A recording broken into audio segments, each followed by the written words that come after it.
Sociedade do Cansaço, Byung-Chul Han, Capítulo 4, Vita Activa, Primeira parte.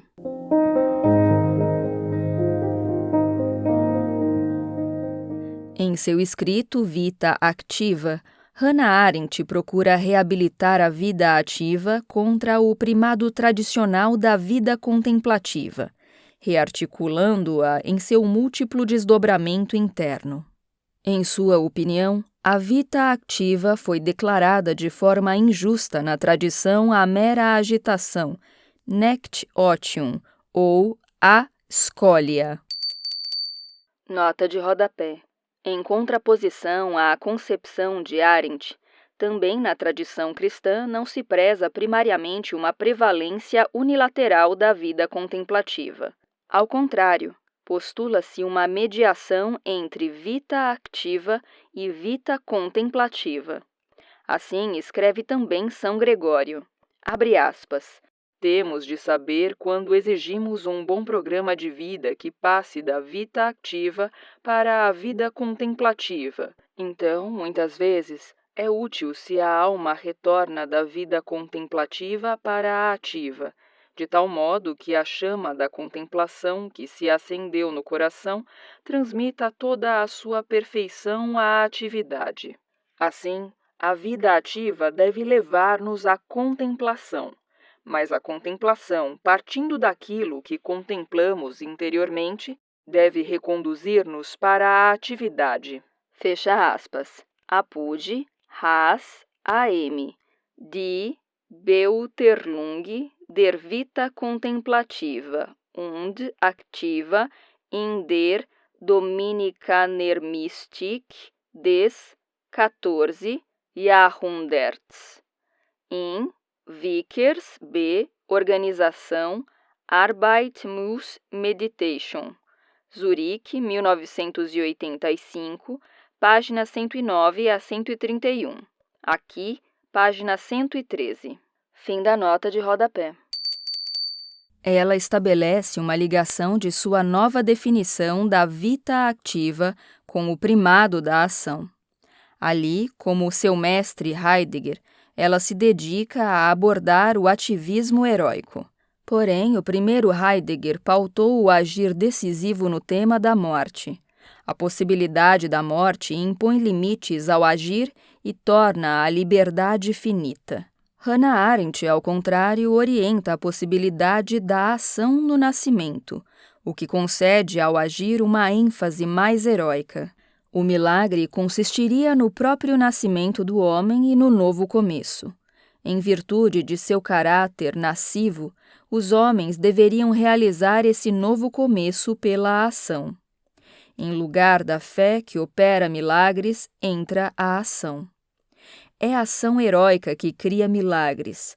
A ação humana se vê comprometida a isso por seu nascimento. Assim, a ação contém uma dimensão quase religiosa.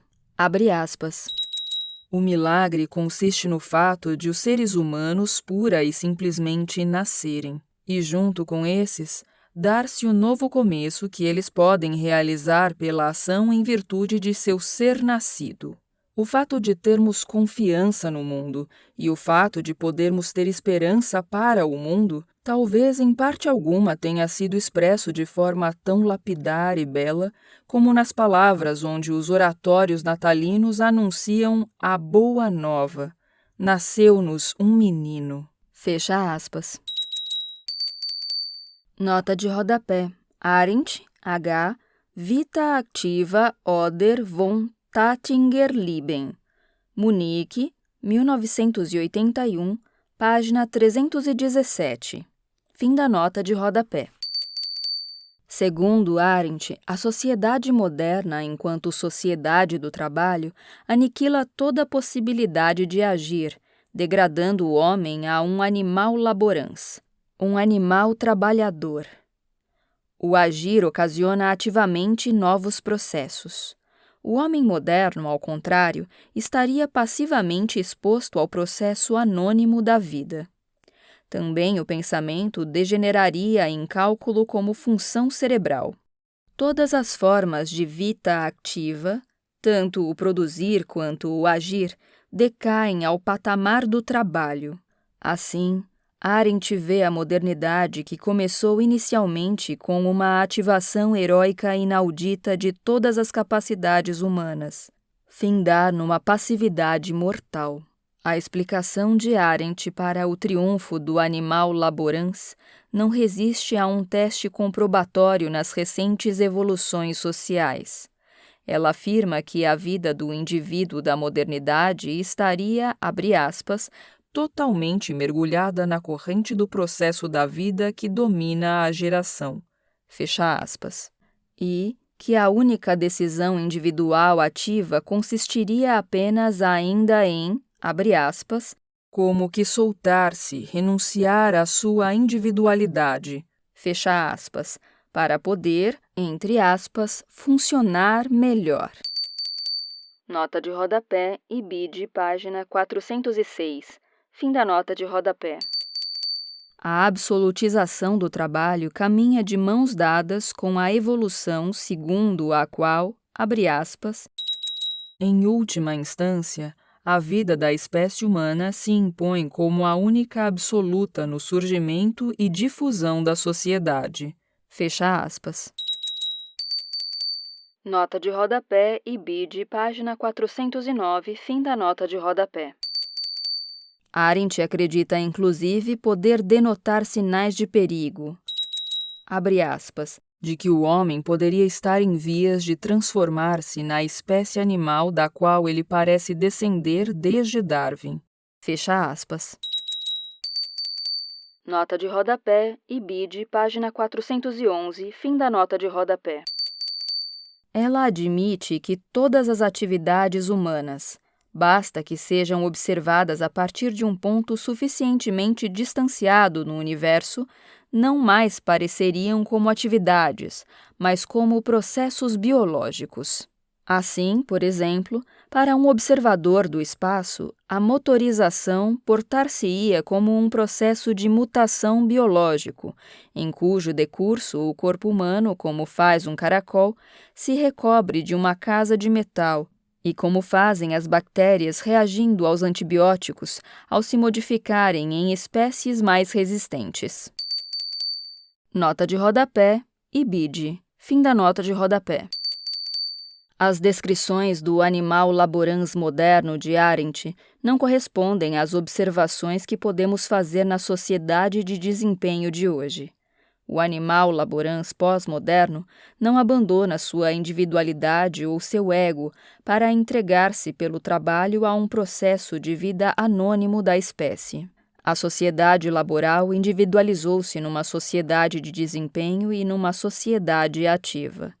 O animal laborans pós-moderno é provido do ego ao ponto de quase dilacerar-se. Ele pode ser tudo, menos ser passivo. Se renunciássemos à sua individualidade, fundindo-se completamente no processo da espécie, teríamos pelo menos a serenidade de um animal. Visto com precisão, o animal laborans pós-moderno é tudo menos animalesco. É hiperativo e hiperneurótico. Deve-se procurar um outro tipo de resposta à questão que pergunta por que todas as atividades humanas na pós-modernidade decaem para o nível do trabalho. Por que, além disso, acabam numa agitação tão nervosa?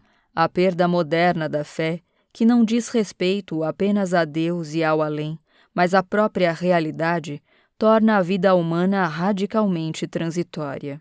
Jamais foi tão transitória como hoje. Radicalmente transitória não é apenas a vida humana, mas igualmente o mundo como tal. Nada promete duração e subsistência. Frente a essa falta do ser, surgem nervosismos e inquietações. A pertença à espécie poderia ajudar o animal que trabalha para ela a alcançar uma serenidade animalesca. Todavia, o eu pós-moderno está totalmente isolado. Também as religiões, enquanto técnicas fanáticas, suprimindo o medo da morte e produzindo um sentimento de duração, tornaram-se obsoletas. A desnarrativização, Entnarrativierung, geral do mundo reforça o sentimento de transitoriedade, desnuda a vida. O próprio trabalho é uma atividade desnuda.